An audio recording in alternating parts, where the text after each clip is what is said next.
Hey everybody, welcome back to the channel, and today we're talking about the recent Sentinels roster drama. This has been an ongoing discussion in the offseason of the VCT.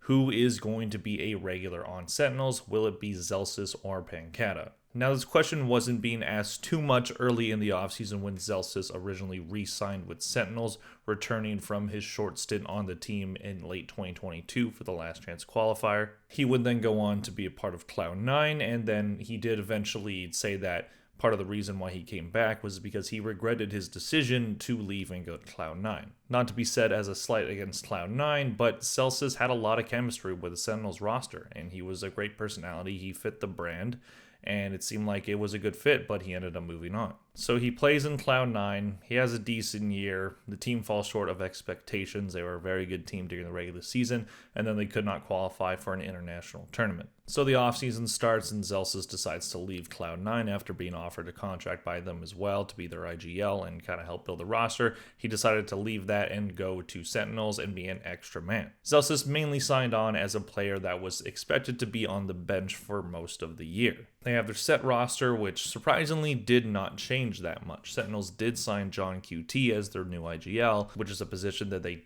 desperately needed an upgrade in, but the rest of the roster stayed the same, which I personally was very surprised about. Sentinels during the 2023 VCT season had a terrible year. They did have the same record as Evil Geniuses, who ended up qualifying for playoffs and eventually winning champions, crazy enough. But there was roster drama with Tens not being able to play at times due to sickness. There was Def being their IGL and then dropped halfway throughout the year, and he did retire from the game of Valorant, so it probably wasn't all Sentinels' decision. There was Marv, who was expected to be the extra man, as Zellsis is now, and he ended up having to fly to LA and be their IGL for the rest of the season after they had a horrible start. And he did his best, but Marv, he does have experience in IGLing, but he's not an IGL. He's not a player that you should go to for his IGLing abilities. He's much better as a support role. And he did his best, but they desperately needed an upgrade in that position, and John QT was their choice. But the fact that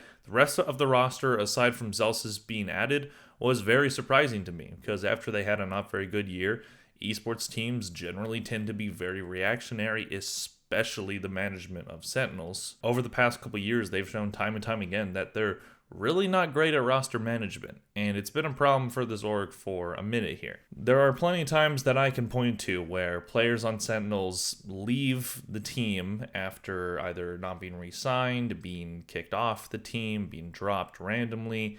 It always seems to leave a bad taste in their mouths. We've had drama like what happened to Zoms, where he was just dropped unexpectedly. We had Shazam, who, according to him, was promised to, still be a part of the roster heading into the franchised year, but he was dropped from the roster in favor of a brand new rebuilt roster. So they've had a lot of turnover on their roster, and that's not new for esports teams, but with Sentinels, it always seems to be a big point of discussion, where they just can't decide on who they want to be their main players. So they've been through all this roster drama, and they had a terrible year. I really expected them to make moves in the offseason that would pretty much change this entire roster. You can look back at my video I made about them when the season had just ended, talking about how I was expecting Pancada and Saucy to move on, most likely to go to a Brazilian team. Maybe MIBR was looking for a new roster. Maybe Furia would want an upgrade. Hey, Loud just lost a couple players. Why not bring some of the old ones back? Something like that was what I was expecting to happen, but it didn't. Both players are still on the team. Which, I don't think it's a terrible decision or anything. I just don't really see either of those players really having a ton of chemistry with the team. There is, of course, the issue of the language barrier. English is not the first language of either Sassy or Pancada. Obviously, they've worked on their English a lot. They've gone a lot better, and I'm sure they're perfectly fluent in it now. But it is definitely something that hinders you. It's hard to build chemistry with someone who doesn't speak exactly the same as you. It's one thing to learn a language and know the words and stuff, and it's another thing to be in a very high stress, tense, competitive situation where everything's happening super fast and you have to react on a dime, and what's being communicated to you is in a language that you haven't been learning since you were growing up. That is very new to you. So it can definitely be a barrier, and I did think that part of that was why they didn't seem to have as much chemistry with the rest of the Sentinels roster. So far during the offseason, Sentinels are 6-1 in offseason matches. Now, 3 of them are show matches, so I really wouldn't put too much stock in either the show matches or the matches that weren't just show matches, that were a part of whatever offseason tournaments they were. Offseason results can either be a good showcase of the ability that your team has, or players cannot take it as seriously because it's not the main league, it's not the main tier 1 system that they've been a part of, so they might not take it as seriously, or they're just playing for money, which obviously that's good motivation too. But at the same time, you're not really going to know fully how these VCT teams are going to do until they're playing in the kickoff tournament, until they're playing regular season matches in 2024. So while it is important to look at off-season results and see which players are doing well, which rosters seem to be meshing, all that kind of stuff, it isn't an exact indication of how these teams are going to do next year in the VCT. But Zellsis has played in practice more than Pancada during this offseason. He's played in 4 matches, and Pancada has played in 2. And Pancada was playing when they lost against Moist x Shopify, which, again, that was a show match. Moist was definitely taking it way more seriously than Sentinels. They lost that, but then they came back in the second show match, and they beat them. So while it was an impressive showing from Moist, they were definitely taking it way more seriously than Sentinels were, and Pancada even pointed that out, of being like, I thought it was a show match, why is everyone trying so hard? But Zellsis has seemingly, yet again, been meshing well with the Sentinels roster, just like he did back in 2022 when he had that short stint with them, with Shroud also being on the team. That was a weird little time, and I, at the time when that happened, I was like, okay, like the Shroud thing was very clearly some PR move to either appease Riot or to just get a lot more followers, because it was like, oh, this CSGO legend is now coming to Valorant, coming out of retirement to help this struggling roster go to a world championship. Yeah, and then he wasn't very good because he hadn't played pro in a long time. I don't care how good he is on his streams, it's not pro play. And that was kind of very obvious early on, and as he kept playing, he had some decent moments, Shroud, but he's not where he was when he was playing pro CSGO. But when they picked up Zellsis on loan from version 1, I thought that was a very smart move. Zellsis, he's not the best player, he's not like upper echelon of Valorant, but he's a great personality, he's a great role guy, he gets along with his teammates, and he's shown consistency. He's shown consistency at a tier 1 level. He's played for a handful of different teams now, and he's usually at least pretty good on every one of those teams. He's shown consistency. He's a good player, and he's been meshing well with the new roster, and they've been winning with him, and he's been practicing with the team more than Pancada has, so that's a pretty good indication that Pancada may very well end up on the bench for the 2024 season. Now, knowing how Sentinels rosters have worked in the past, where, especially last year, where they had to swap out a bunch, Pancada is definitely going to get some playing time, but when Zellsis signed on as an extra, I always thought that he's too good to be an extra. He's not fantastic, but he's too good to just be sitting on the bench for the whole season. And it seems like the coaches agree with me, because he's been playing a lot with them and practicing a lot with them. While Pancada, he's practiced and played with them, but not nearly as much, and that's not what he expected. That's not what Zellsis seemingly expected either. I would think that Zellsis knew that he was probably going to get some playing time, but with the understanding that he's probably going to be the one who's mostly on the bench. But if he becomes a mainstay on the roster, and if they continue to win with him, and he continues to mesh as well, why not run with it? Well, because you have Pancada. And in Pancada's eyes, he's been done dirty. He does not like the fact that he's on the bench. He wants to play, which is fair. I don't think he is particularly in it just to like grow his brand and to be part of this really popular org in Sentinels. I think he wants to play. I think he wants to win. He's won a world championship before on Loud. I think he wants to get back there, and I think he has a lot to prove in this upcoming season. He was really good when he was on Loud. He was seen as one of the best smoke players in the entire world, and it seemed like a slam dunk when Sentinels picked him and Saucy up, and then it just didn't work, and he just did not have a good year last year. I'll get to the stats later, but he hasn't shown the same kind of consistency as Zellsis has. He's reached higher peaks for sure, but he hasn't shown the same kind of consistent year-to-year play. And granted, he is younger and it doesn't have as much experience as Zellsis, but he just hasn't proven the same kind of thing. So maybe they want a bit more consistency, a bit more chemistry, and Zellsis probably provides them with that. So when you sign this guy on to be a sixth man and you keep your roster from last year, you keep Pancada, you keep Sassy, and now the player, Pancada, who didn't think he was going to be on the bench because they just signed an extra guy, now he's being replaced already. The season hasn't even started, and he's already not playing in these offseason matches where it's mainly just for money and just for practice.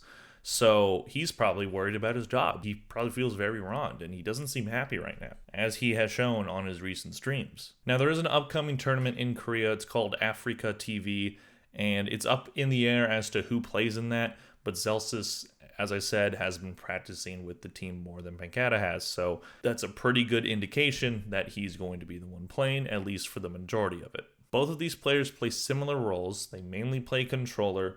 They're on smokes a lot. Pancada, as I said, was seen as one of the top smokes players in the world. Zellsis hasn't really been thought of that, maybe here and there, but generally he's a pretty flexible player. He's been able to play smokes. He's played Sentinel. He's played Initiator. You know, he can be decent on breach. He's a player that has a lot of flexibility, and that's attractive to a team. That is a very important thing to have, where you can have a player that is very good in multiple roles, or at least good and competent in multiple roles. So would you rather have that, or would you rather have a player that has proved that he can be top 5, top 10 in the world at this role, controller, but hasn't shown that on your roster when you picked him up? Do you take that risk, or do you take something that's probably the safer bet in Zellsis? But again, you didn't sign Pancada to be an extra man. That's not going to make him happy. And if he chose to stay on this team, if he had a choice to leave and he chose to stay, then he probably feels pretty wrong right now, because all the other teams that he could have gone to there are still rosters up in the air, but most of the teams are locked at this point. You're not going to see any movement, or at least any major movement, aside from Evil Geniuses, who are probably not going to be in the VCT at all. He can be effective, but the numbers during 2023 in the VCT did not show that. Zellsis, in 45 maps, he had 589 kills, 586 deaths, 246 assists for a KD ratio of 1.0. So obviously you're not particularly looking for kills from a controller player, but the fact that Zellsis' stats are pretty average, like not fantastic of course, but like generally pretty average and consistent, that's a good stat line. Cloud9 had a pretty good year until they crashed and burned during the most important moments, but Zellsis proved that he can be consistent. While Pancada, not much worse, but definitely not to the same level as Zellsis was. He had 417 kills, 437 deaths, 132 assists for a KD ratio of 0.95 in 32 maps. Pancada definitely did not do very well on the Sentinels roster last year. Zellsis definitely had more chemistry with his Cloud9 buddies. He's a passionate guy. He's a great role guy, and he's great to have on your team. It's important to have players on your team that have a good personality, that can, bring some joy to it, that can show other players that you can play and be serious, but also have a lot of fun with it. He's not a very serious person, so maybe that part about being serious might not be the truth, but I do think that what Zellsis brings to a team is very important. And Pancada, I just don't think he's that kind of guy. And I don't know if he could. Maybe he can. But I think Zellsis, there's a reason why Sentinels picked him up. He's clearly had chemistry so far. And so you have that combined with the fact that you can get the same or better play from Zellsis while being a better fit for the team chemistry-wise and just personality-wise. That can absolutely make him a much more valuable player than Pancada. And it's unfortunate that Pancada, who again chose to stay on this team, or at least like maybe he didn't have a choice, but he's still here. That's just Sentinels doing him wrong. And Sentinels, they have to stop doing that. They really have to treat their players better. There has been a bunch of things that have happened over the past couple years, which eventually I'll make a video about, over the history of Sentinels in Valorant and some of the rocky stuff that has happened, but they can't keep doing this. They can't keep making false promises to players and then stabbing them in the back when the plan suddenly changes. They fired their coach after 3 games last season, or like 4 games. something like that. Like they were 1-2, and then Psycho got fired. This team makes such erratic decisions that it doesn't make any sense to me, because their owner, Rob Moore, is clearly a psychopath or something. Not a psychopath, but he's clearly a bit too meddly in this team. He should just hire people to just let them do what they want, but it doesn't seem like he has any interest in doing that, because he's desperately trying to save this company, so he's really just got his fingers over everything. They cannot go through the same drama as they did during this last season. They just can't. It's just going to keep giving them a bad name. Players and streamers still want to be a part of Sentinels, as we've seen, because they're very popular. They can help grow your brand, and you can make a lot of money from, maybe not outright from just having a contract with them, but in the future, because you can get popularity from them. You can get a lot of followers on your Twitch, on your YouTube. It can be really helpful, and that's something that Zellsis talked about. Sentinels are going to help him grow his brand, and I absolutely believe that. But if you keep treating these people poorly, they're not going to want to do that, especially when you leak what happens in negotiations, like Rob Moore did. At the very bottom of this paragraph, you can see, side note, what the hell was Rob doing tweeting about IBDW? Now, if you don't know about the situation, IBDW is a Smash Bros. Player. He plays Melee. He's top 10 in the world. I don't know exactly where he is in the top 10, but he's in the top 10. He's a very good player, and he doesn't have an org right now. And apparently, Sentinels were talking to him. And Sentinels, they don't currently have anyone on their Smash roster, not to my knowledge. I guess they were looking to get into it. No one really knew that they were getting into it. Their start was going to be to try to sign this guy. So essentially what happens is they're negotiating, and the negotiations fall through. They can't come to an agreement, the org and the player. At least to my knowledge, no one really knew that this was going on. Maybe there was some talk about it in like Sentinels forums or whatever. But I never once heard that Sentinels were trying to get into Smash or trying to sign IBDW. But randomly, Rob Moore, who is the owner, CEO of Sentinels, he tweets this: "For those of you hoping that we would be able to sign IBDW, we made what we thought was a marketplace offer, but Cody and his team believe that they can find a better deal. We will still be rooting for him as the fans that we are." Now, this was a phenomenally stupid move, and I'm going to explain it. Now, IBDW, he had to respond to this. He tweeted his own response. I'm just saying, like, what? Like, yeah, like we were talking to them, but like we just didn't come to an agreement, and I was getting paid, or what I would have been paid, less than every other player in the top 10 of the Melee Smash Bros. Players. So in his eyes, and based off of the evidence that he knows about how the other top players are getting paid, he was absolutely getting a bad deal from Rob Moore and Sentinels. So then for all that to happen, and for negotiations to fall through, and most of the time when that happens, just no one talks about it anymore, and we just move on with life. But instead, Rob Moore tweets this, and all of a sudden, and now it makes IBDW, Cody Schwab, look greedy, because now it's just, oh, why wouldn't you take marketplace price? Why are you so greedy, IBDW? What are you doing? Trying to get more money from this billionaire or millionaire, or however much money he's worth. I don't care. And it's just insane to me, because now you've basically just thrown the player under the bus while trying to look like the good guy as well, by being like, oh, we'll still be fans rooting for them. Why are you telling the public what's happening in negotiations? Just leave it. Just don't talk about it. No one's going to bring it up. No one would. If anybody asks about it, you feel inclined to answer for whatever reason, just be like, oh, like, we talked to him, but it just didn't work. Like, we just didn't come to an agreement. Or say just like, oh, he's a great player. Love to have him on the team, but he isn't, or he won't be. That's all you have to say. You don't have to throw the guy under the bus to try to make you look good for no reason. To just make this a discussion now and make him look greedy, and you look like you were giving him a fair offer, even though you weren't.